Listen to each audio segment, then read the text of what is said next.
On today's dad skill, we're gonna jump start a car.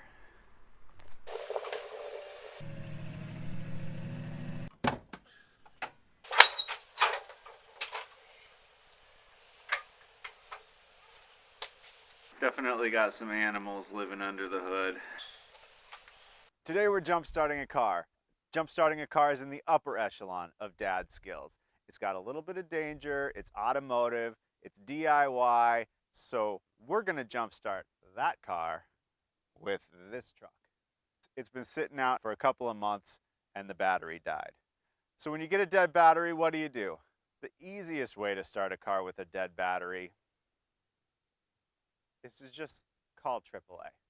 AAA is so affordable that even if you don't use it every year, it's totally worth it. I've had AAA for like 15 years. It's just when you're in a pinch and you need someone to fill up an empty gas tank, jumpstart your car, let you in from the car that you locked your keys out of, AAA is the way to go. Plus, you usually get like $10 off of amusement parks or zoos or theme parks and a discount on hotels. So if you're looking for a deal and you want something handy, AAA is awesome. The problem is you might not have it, or it takes them about 45 minutes to show up. The next best way to start a car with a dead battery is a trickle charger or a battery pack charger, not a vehicle-to-vehicle jump start. What am I talking about? You attach it to the battery and it slowly charges your battery. Especially for cars that are newer, like my truck, I would definitely either call a professional like AAA or use a trickle charger. I wouldn't do a jump start in a parking lot because with newer cars, you can short out some of the electrical system. That's about all I know about the electrical system. I'm not a car electrician or any sort of electrician. I know just enough to be dangerous. All I know is you probably don't want to jump start a newer vehicle. There are even some risks with using a newer vehicle to jump start an older vehicle, but I'm going to ignore that for now. Maybe I'll pay the price later. All right, let's get started on the jump. This has got to be easy. The cables, they even have the instructions right here. If you could fit all the instructions on an 8x8 piece of vinyl, how hard could it be, right? Right?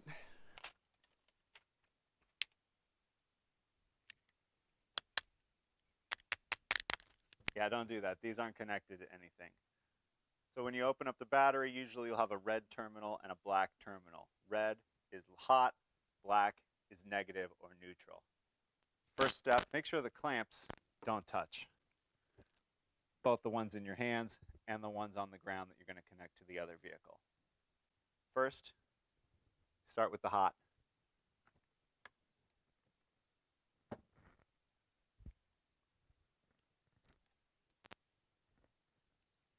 Then we connect the hot to the other vehicle. Okay, so we can see that the red cable here, that's our hot, that's our positive. You're going to just clip it right on there like that. Then connect your negative. Now we're going to go connect the negative to a grounded piece of metal on the receiving vehicle. You want to find an exposed piece of metal in the vehicle that is not on the battery. It's safer that way. Here's one. Now we're going to turn over the truck, let it run for a second, then turn over the Jeep, and hopefully she starts. All right, here we go.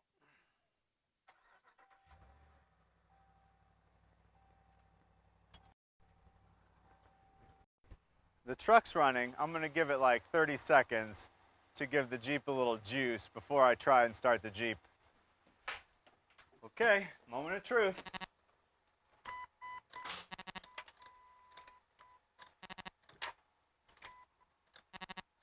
It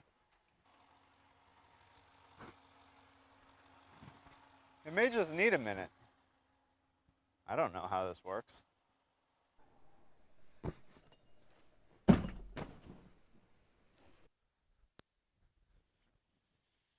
Might have done something wrong. This is the way it goes. Not sure what to do now. Maybe I'll call AAA. Crap.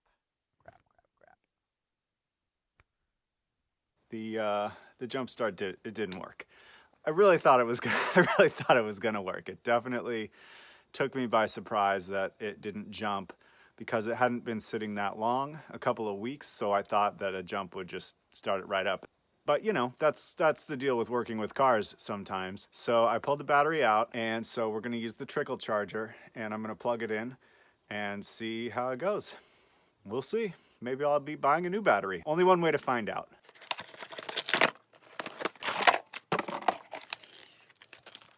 I don't know what I'm doing. Anyway, after reading the instructions, I more appropriately distanced the battery from the charger, and I'm just gonna leave it here overnight, because once it's charged, the charger is supposed to automatically shut off. It said bad battery for a second, but that just went off, and now it says charging. So earlier, due to the complexity of this machine, I forgot to push the start-stop button to start the charging. It also said bad battery for a moment there, but it doesn't say that anymore, so I don't think it's a bad battery, but it might be. So the battery's all charged up. It has been sitting for a couple days because I've been kind of busy, but let's see if it works. I'm in the Jeep, droopy headliner and all.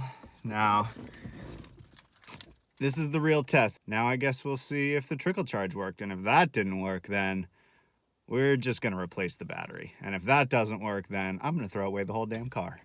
Or not, but you know, it'll be frustrating.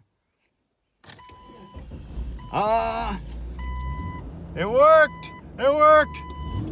You hear that? Oh! I'm the greatest automotive mind of all time. Yes, yes, yes, yes, it worked finally!